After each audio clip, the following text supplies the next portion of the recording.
जहाँ पर समीर नाम का व्यक्ति समोसा बेचकर अपना गुजारा किया करता था। ठीक समीर की दुकान के सामने सुयोग नाम का व्यक्ति पानी पूरी बेचा करता था। और तुम्हारी पानी पूरी की दुकान कैसी चल रही है? आजकल ज्यादा लोग दिखाई नहीं देते हैं तुम्हारी दुकान पर। शायद लोग मेरी दुकान से समोसा खाने में व्यस्त हो गए होंगे। भाई समीर, तुम्हारी दुकान मेरे सामने ही है और लोग तो मुझे तुम्हारी दुकान पर भी नहीं दिखते हैं। तो लोग गए कहाँ? शायद तुम्हारे समोसे खाने से उनका पेट दर्द करने लगा होगा। दोनों अपने अपने रास्ते चले जाते हैं। थोड़े दिन बीतते हैं और शहर से पूनम नाम की महिला गांव में प्रवेश करती है। पूनम के गांव में आने के बाद से लोग ना तो सुयोग की पानी पूरी खा रहे थे और ना ही समीर के समोसे। एक दिन दोनों के रास्ते फिर से टकराते हैं। भाई सुयोग, तुम्हारा धंधा कैसा चल रहा है? अभी क्या बताऊं समीर, कोई आजकल पानी पूरी खाने आता ही नहीं है। धंधा एक बार में ही इतना नीचे कैसे चला गया पता ही नहीं चल रहा। ऐसा ही हाल कुछ मेरा भी है सुयोग भाई। मैंने सुना है कि कोई पूनम नाम की महिला इस गांव में आई है और उसने कोई नया खाने का व्यंजन बेचना शुरू किया है। चलो फिर जाकर देखकर आते हैं। समीर और सुयोग दोनों ही पूनम की दुकान जाते हैं और देखते हैं कि पूनम कोई गोल मिठाई जैसे व्यंजन को बेच रही है। पूनम जी, ये आप गोल गोल खाने की क्या चीज बेच रही हैं? इसे मोमोज कहते हैं। खास इसे मैं शहर से सीख कर आई हूँ और जब से मैंने दुकान खोली है सारे गांव वाले सिर्फ मेरे पास ही ये अच्छे मोमोज खाने आते हैं। अभी इस गांव में कोई भी समोसा और पानी पूरी खाना ही नहीं चाहता। तुम अभी नई हो इस गांव में। ये मोमोज की दुकान गांव में बंद कर दो। तुम्हारे मोमोज की वजह से कोई मेरे यहाँ पानी पूरी खाने नहीं आ रहा। सही कहा, इस मोमोज की वजह से मेरी दुकान पर भी कोई समोसा खाने नहीं आ रहा। मैं तो मोमोज बेचना बंद नहीं करूंगी। तुम दोनों को जो करना है करो।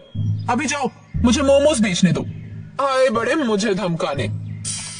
समीर और सुयोग वहां से निकल जाते हैं और रास्ते में रुककर एक दूसरे से कहते हैं, मेरे पास एक तरकीब है। जिस तरीके से ये पूनम शहर से मोमोज बनाना सीख कर आई है ना, उसी तरीके से हम दोनों को भी शहर से कुछ सीख कर आना पड़ेगा।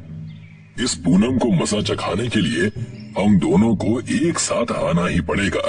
क्या कहते हो? हाँ, मैं तुम्हारा साथ दूंगा। समीर और सुयोग शहर की तरफ निकल जाते हैं। बीच में उन्हें जंगल का रास्ता मिलता है। जब वे जंगल के रास्ते से जा ही रहे थे तभी समीर का पैर फिसल जाता है और वो एक गड्ढे में गिर जाता है। अरे समीर, तुम कहाँ गिर गए भाई? ये गड्ढा यहाँ कैसे आ गया? पक्का किसी शिकारी ने किसी जानवर के लिए गड्ढा खोद कर रखा होगा। तभी उस गड्ढे में से समीर सुयोग को आवाज लगाता है, सुयोग, नीचे आ जाओ। देखो, यहाँ पर एक अलग ही दुनिया है। वो देखता है कि गड्ढे के नीचे एक अलग ही दुनिया है, जहाँ पर दूर दूर तक एक अनोखे चमकते हुए आलू के खेत थे।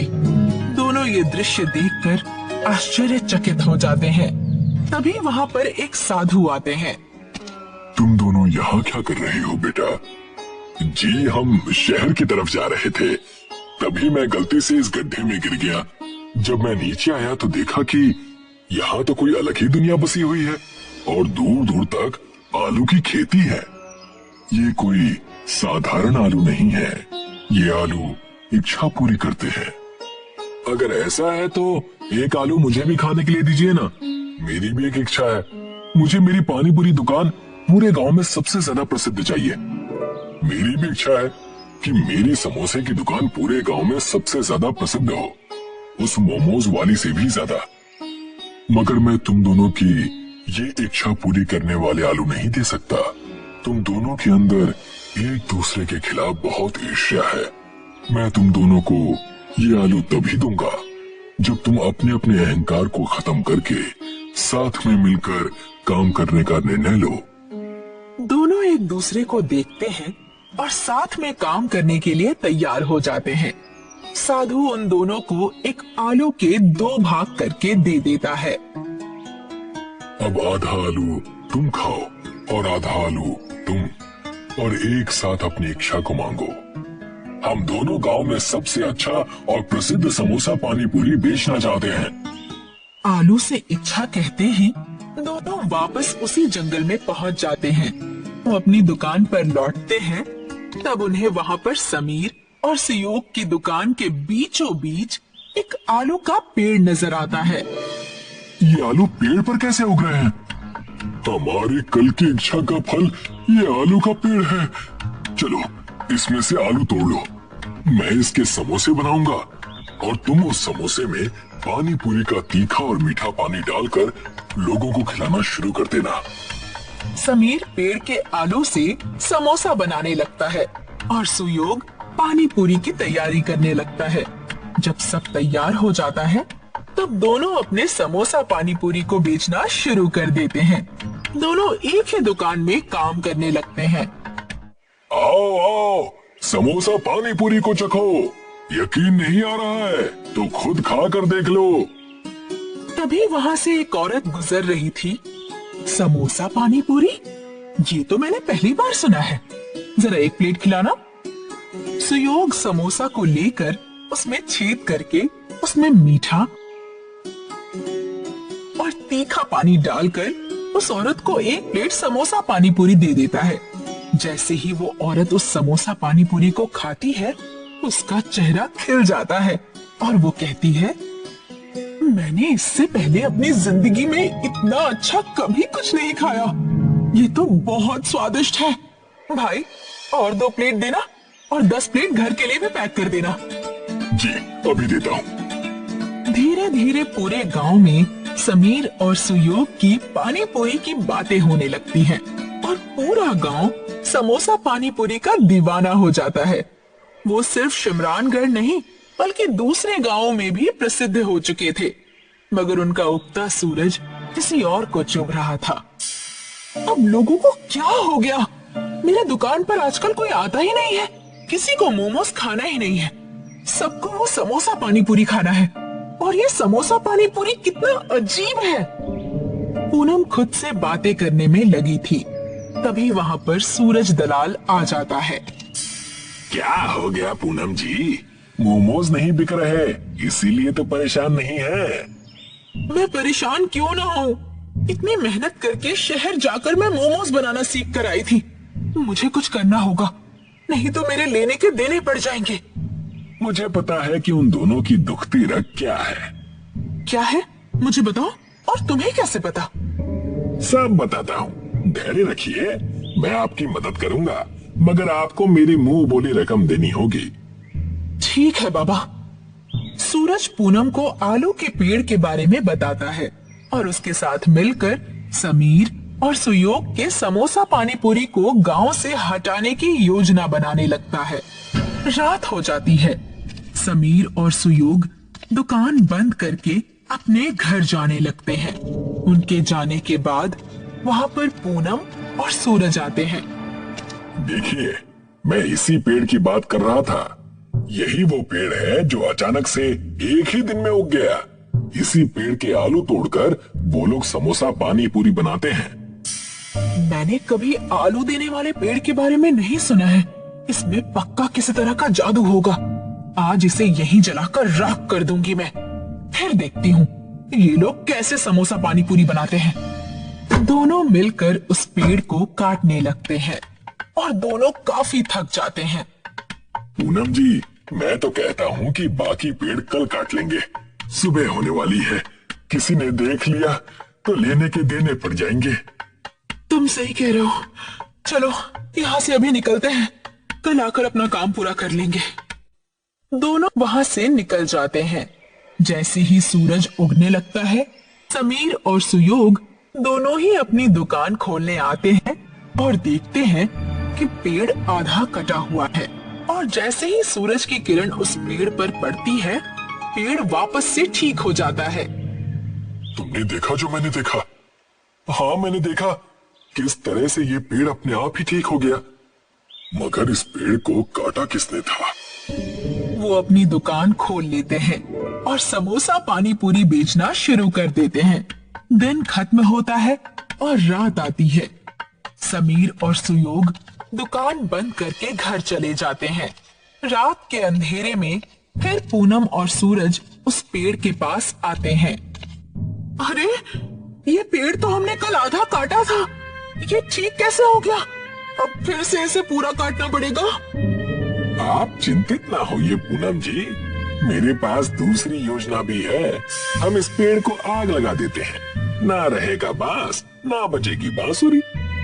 पूनम और सूरज एक लकड़ी पर मशाल जलाते हैं और जैसे ही सूरज पेड़ को जलाने वाला होता है, पेड़ की जड़ें दोनों पूनम और सूरज को अपने अंदर समा लेती हैं। अगली सुबह जब समीर और सुयोग वहां आते हैं, तब वो देखते हैं कि वहां पर अब 3 पेड़ हो चुके हैं। कमाल है, अब तक तो एक ही पेड़ था, अब 3 हो गए।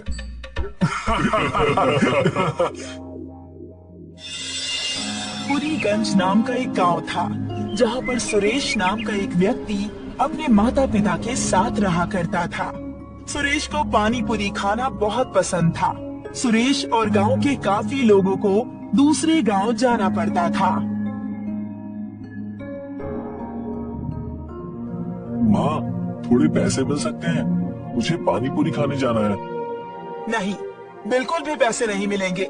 20 रुपए के पानी पूरी के लिए 40 रुपए खर्च करके पानी पूरी खाने जाते हो तुम? माँ, अब क्या कर सकते हैं, हमारे गांव में पानी पूरी वाला तो है ही नहीं। इस गांव में बड़े पहाड़ को छोड़कर और कुछ नहीं है। जब सुरेश अपनी माँ से ये बात कर ही रहा होता है, उतने में ही सुरेश के पिता वहाँ आ जाते हैं। बेटा, तुम जब देखो तब सिर्फ पानी पूरी खाने की ही बातें करते रहते हो। ये सब छोड़कर कोई काम धंधा क्यों नहीं ढूंढ लेते? मेरे हाथ खेती कर करके घिस चुके हैं। हाँ पिताजी, मैं काम ढूंढ लूंगा। जब देखो तब आप मुझे ताना देते रहते हैं। अच्छा छोड़िए, थोड़े पैसे दे दीजिए, पानी पूरी खाने दूसरे गांव सुभाष नगर जाना है। बेटा, तुम कब सुधरोगे? सुरेश के पिताजी सुरेश को पानी पूरी खाने के लिए 50 रुपए देते हैं और सुरेश गांव के बड़े से पेड़ के नीचे जाकर अपने दोस्त रोहन का इंतजार करने लगता है। रोहन थोड़ी ही देर में वहां पहुंच जाता है। क्या हुआ? तुम इतनी चिंता में क्यों लग रहे हो? अभी क्या बताऊं रोहन, माँ और पिताजी दोनों ही काम ढूंढने के लिए दबाव बना रहे हैं। मैं काम तो करना चाहता हूँ, मगर कोई काम मिले तब ना। बात तो सही कह रहे हो। अब मुझे ही देख लो, मैं कब से काम ढूंढ रहा हूँ, मगर मुझे अब तक कोई काम नहीं मिला। खैर छोड़ो, जल्दी चलो, नहीं तो सुभाष नगर जाने वाली बस छूट जाएगी। हाँ हाँ चलो। सुरेश और रोहन दोनों ही पानी पूरी खाने के लिए निकल जाते हैं और दूसरी ओर गांव का लालची जमींदार लखन अपने कामगार गुल्लू को अपने पास बुलाता है। बताइए, क्या काम आ गया मालिक? मैं कोई नया व्यापार करना चाहता हूँ। बताओ, इस गांव में लोगों के पास ऐसा क्या नहीं है जो मैं इन्हें दे सकूं और थोड़े पैसे ऐड सकूं? वैसे तो मुझे कुछ ऐसा पता नहीं मालिक, मगर गांव के काफी लोग पानी पूरी खाने दूसरे गांव जाते हैं, क्योंकि इस गांव में कोई पानी पूरी बेचता ही नहीं है। सिर्फ पानी पूरी खाने के लिए दूसरे गांव जाते हैं? अब आएगा मजा। जाओ गुल्लू, और पानी पूरी का ठेला तैयार करो और पानी पूरी बेचना शुरू कर दो। और हाँ, ध्यान रहे, पानी पूरी 50 रुपए के नीचे मत बेचना। समझ आई बात? मगर पानी पूरी तो दूसरे गांव में 20 रुपए की मिलती है मालिक। हाँ, मगर हम 50 में ही बेचेंगे। अब ज्यादा सवाल मत पूछो और जाओ, जाकर तैयारी करो। गुल्लू पानी पूरी बेचने की तैयारी में लग जाता है। सुरेश और रोहन पानी पूरी खाकर अपने गांव लौट आते हैं। मुझे विश्वास नहीं होता कि हम सिर्फ पानी पूरी खाने के लिए इतनी दूर जाते हैं, मगर पानी पूरी खाकर सारी थकान एक बार में निकल जाती है। बात तो तुम सही कह रहे हो। काश हमारे गांव में भी एक पानी पूरी की दुकान होती, तो हमें इतना दूर जाना नहीं पड़ता। सुरेश और रोहन दोनों ही अपने अपने घर चले जाते हैं और गुल्लू जमींदार की पानी पूरी के ठेले का पूरा इंतजाम कर लेता है। अगला दिन होता है और रोहन और सुरेश एक बार फिर से उसी पेड़ के नीचे मिलते हैं। और रोहन, चल फिर से पानी पूरी खाने चलते हैं। हाँ हाँ चलो, देखी और पूछ पूछ। जैसे ही वो दोनों पानी पूरी खाने जा रहे होते हैं, उन्हें एक ठेले के पास बहुत सारी भीड़ नजर आती है। अरे यहाँ इतनी भीड़ क्यों है? चलो जाकर देखते हैं। सुरेश और रोहन भीड़ की वजह से देखने जाते हैं। जैसे ही वो दोनों वहाँ पहुँचते हैं, उन्हें वहाँ पर गुल्लू पानी पूरी बेचते हुए दिखाई देता है। अरे वाह, ऐसा लगता है ऊपर वाले ने हमारी सुन ली। सही कह रहे हो। रोहन गुल्लू से पानी पूरी का भाव पूछता है और दोनों ही पानी पूरी का भाव सुनकर हक्का बक्का रह जाते हैं। 50 रुपए? इतना ज्यादा? दूसरे गांव में तो सिर्फ 20 रुपए में ही पानी पूरी मिल जाती है। उतने में ही जमींदार लखन वहाँ पहुँच जाता है और कहने लगता है, तो वहीं जाकर खा लो पानी पूरी, हमने कहाँ मना किया है। वैसे भी दूसरे गांव में पानी पूरी खाने के लिए भी 50 रुपए ही दे रहे थे ना, तो इससे अच्छा यहाँ दे दो, क्या दिक्कत है? अच्छा, तो ये आपकी दुकान है? तभी सोचूं कि ये इतने ज्यादा दाम में पानी पूरी क्यों बेच रहा है। कोई बात नहीं, हम भी हमारी पानी पूरी की दुकान खोलेंगे और गांव वालों को कम पैसों में पानी पूरी खिलाएंगे। जाओ जाओ, बस गांव में एक मैं ही हूँ जिन्हें बाहर के लोग पानी पूरी की पूरी बनाकर देते हैं। जरा मैं भी तो देखूं कि तुम दुकान कैसे खोलते हो। सुरेश और रोहन दोनों ही वहाँ से निकल जाते हैं और सोचने लगते हैं कि वो कैसे पानी पूरी की दुकान के लिए पूरी ढूंढ सके। तुमने जोश जोश में कह तो दिया, मगर हम पूरी का जुगाड़ करेंगे कैसे? हमें कुछ ना कुछ तो करना ही होगा, वरना ये जमींदार ऐसे ही लोगों से पैसे ऐंठता रहेगा। जब वो ये बात कह ही रहे होते हैं, वहाँ से एक बूढ़ा व्यक्ति बड़ी ही थकी हुई हालत में गुजर रहा होता है। पानी, पानी, कोई मुझे पानी दे दो। आप ठीक तो है ना दादाजी? रुकिए, मैं अभी पानी का बंदोबस्त करता हूँ। रोहन, जाओ पास में जो भी घर हो वहाँ से पानी लेकर आओ। अभी लेकर आता हूँ। रोहन भागकर जाकर पास वाले घर से पानी लेकर आता है और उस बूढ़े व्यक्ति को पानी पीने के लिए देता है और उनसे पूछता है कि वो इतने थक हार कर कहाँ से आ रहे हैं। बेटा, मैं गांव के पहाड़ की चोटी चढ़कर आ रहा हूँ। वहाँ पर खास तरह की जड़ी बूटियाँ और खेत में बोने वाले बीज हैं। अगर आज तुम दोनों मुझे पानी ना पिलाते तो शायद आज मैं जिंदा ना बचता। वो बूढ़ा व्यक्ति इतना कहने के बाद अपने झोले में हाथ डालकर सुरेश और रोहन को वो जादुई बीज देता है और कहता है, जब भी तुम इन बीज को अपने खेत में बोओगे, तब तुम्हें 5 बार उस वस्तु का नाम लेना होगा जिसे तुम अपने खेत में उगाना चाहते हो, और अगले दिन वो उग जाएगा। बूढ़ा व्यक्ति इतना कहकर अपने रास्ते चला गया और सुरेश और रोहन उस जादुई बीज को अपने घर लेकर चले जाते हैं। चलो आज ही जाकर इस बीज को मेरे पिताजी के खेत में गाड़ देते हैं और देखते हैं कि ये सच में जादुई है या नहीं। सही कह रहे हो, अगर ये काम कर गया ना तो हमारी पूरी समस्या खत्म हो जाएगी। सुरेश और रोहन दोनों ही उस बीज को लेकर खेत में जाते हैं और 5 बार पानी पूरी का नाम लेकर उस बीज को खेत में बो देते हैं। अगली ही सुबह खेत में पूरी उग जाती है और सुरेश और रोहन दोनों ही अपनी पानी पूरी का ठेला डाल देते हैं और सिर्फ 20 रुपए में पानी पूरी बेचना शुरू कर देते हैं। अरे ये तो बड़ी अच्छी दुकान दिख रही है, जरा एक प्लेट तो लगाना भाई। जी अभी लगाता हूँ। सुरेश अपने ग्राहक को पानी पूरी खिलाता है। मैंने आज से पहले कभी भी इतनी अच्छी पानी पूरी नहीं खाई। मजा आ गया इस पानी पूरी को खाकर। एक काम करो, और 2 प्लेट लगा दो और 2 प्लेट घर के लिए भी बांध दो। धीरे धीरे करके सभी सुरेश और रोहन के पानी पूरी के ठेले पर आने लगते हैं। जब भी पूरी कम पड़ जाती है, पानी पूरी की खेती से पूरी लेकर आ जाता है। गांव वालों ने जमींदार के पानी पूरी के ठेले में से पानी पूरी खाना बंद कर दिया था। ये देखकर जमींदार आग बबूला हो जाता है और अपने कामगार गुल्लू से कहता है, गुल्लू, क्या हुआ? पानी पूरी का धंधा चल क्यों नहीं रहा?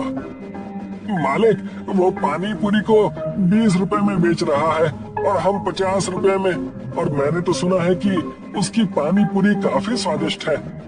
हमें कुछ न कुछ तो करना पड़ेगा, नहीं तो सारा धंधा चौपट हो जाएगा। मेरे पास एक तरकीब है। अब कैसी तरकीब मालिक? जैसा मैं कहूँ बस वैसा करना गुल्लू। चलो मेरे साथ। जैसे ही रात होती है, जमींदार और गुल्लू दोनों ही रात के अंधेरे में आकर सुरेश और रोहन के ठेले में आग लगा देते हैं। बहुत पानी पूरी बेचने का शौक है ना? अब बेचते रहना पानी पूरी। अगले दिन जब सुरेश और रोहन अपनी पानी पूरी बेचने आते हैं, तब वो देखते हैं कि उनका ठेला तो पूरी तरीके से जला हुआ है। ये किसने किया? भला ऐसा कोई क्यों करेगा? ये पक्का उस जमींदार का काम होगा। हमारी दुकान की वजह से उसकी पानी पूरी की दुकान नहीं चल रही होगी और वो लोगों से पैसे नहीं ऐंठ पा रहा होगा। मगर मैं हार नहीं मानूंगा। हम फिर से एक ठेला लगाएंगे। सुरेश और रोहन फिर से ठेला बनाते हैं और अपनी पानी पूरी एक बार फिर से गांव में बेचना शुरू करते हैं। और ये बात गुल्लू जाकर अपने मालिक जमींदार लखन को बताता है। क्या उन्होंने फिर से अपना ठेला लगा लिया? जी मालिक, इनके ठेले पर आग लगाने का कोई फायदा नहीं हुआ। तो हम सीधा जड़ पर हमला करेंगे। मैंने सुना है कि सुरेश के पिता के पास एक खेत है जहाँ पर ये दोनों जादुई पानी पूरी की खेती करते हैं। ये तो मैंने भी सुना है, मगर आप करने क्या वाले हैं? चल जाएगा, सब पता चल जाएगा। बस तुम मेरे साथ चलो।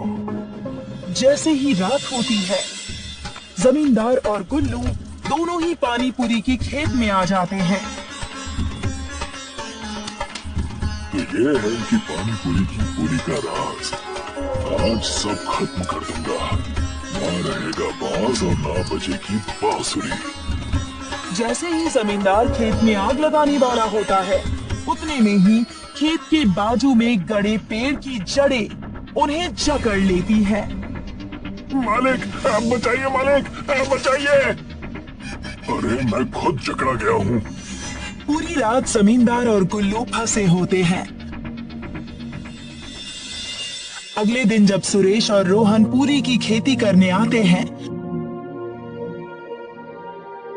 तभी वो जमींदार लखन और गुल्लू को जकड़ा हुआ देखते हैं। मुझे माफ कर दो सुरेश और रोहन, मैं तुम्हारी खेती जलाने के लिए आया था, मगर यहाँ के झाड़ों ने हमें जकड़ लिया। मैं तुम दोनों को आश्वासन देता हूँ कि मैं अपने सारे गलत काम छोड़ दूंगा और पानी पूरी भी 20 रुपए में बेचना शुरू कर दूंगा। ये झाड़ इन खेतों की रक्षा करते हैं। आपको अपनी गलती का पछतावा है, हमारे लिए बस इतना ही काफी है। जैसे ही सुरेश और रोहन जमींदार और गुल्लू को माफ कर देते हैं, वैसे ही पेड़ उन्हें